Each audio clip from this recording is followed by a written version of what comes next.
আপনারা জানেন পুলিশ অন্যায় করে বিনা প্ররোচনায় আমাদের উপরে আজকে লাঠিচার্জ করে। যখন আমরা ডেপুটেশন দিতে গেছিলাম এসডিও অফিসে, আমাদের 4 জন কর্মী গুরুতরভাবে আহত হয়েছে।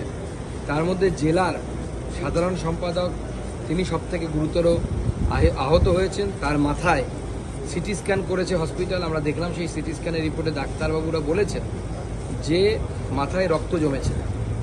তো আমরা তার চিকিৎসা নিয়ে চিন্তিত আছি। আশা করছি ঈশ্বরের কৃপায় খুব তাড়াতাড়ি তিনি সুস্থ হয়ে।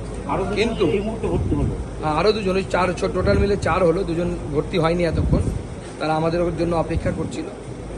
কিন্তু আমরা এর প্রতিকার করব। আমরা যে সমস্ত পুলিশ অফিসার বিনা প্ররোচনায় আমাদের কাছে ফুটেই আছে, বিজেপি একদিকে ছিল ব্যারিকেডেড, পুলিশ আর একদিকে ছিল ব্যারিকেডেড।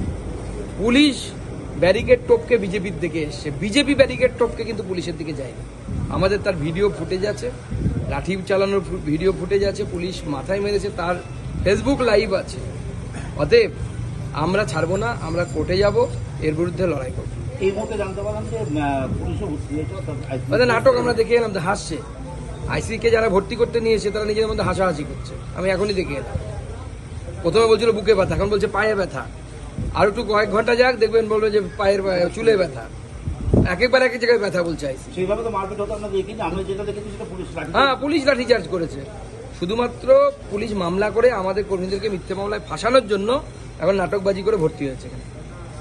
আপনাদের যারা আছেন তাদের কি পরবর্তী বাইরে চিকিৎসার জন্য নিয়ে যাবেন? প্রয়োজনে নিয়ে যাবো, আমরা কলকাতা নিয়ে যাবো যদি দেখি যে এখানে ঠিক হচ্ছে না। রাজ্যের চিকিৎসা ব্যবস্থা, সরকারি চিকিৎসা ব্যবস্থা অত্যন্ত খারাপ। আপনারা আমার সেটাতে কারো কিছু বলাতে তো এনেই, সবাই জানে যে এটা ওপেন সিক্রেট যে অত্যন্ত খারাপ। এই মুহূর্তে ভালো আছে, এই মুহূর্তে ভর্তি আছে। সিটি স্ক্যান করে দেখা গেছে রক্ত জমেছে। এবার ডাক্তারবাবুরা বলতে পারবেন সেটা কতটা ক্ষতিকর কি ক্ষতিকর না, ওটা তো আর আমরা এক্সপার্ট নই, আমরা বলতে পারবো। আমরা তো মমতা ব্যানার্জি নই যে সব জানি।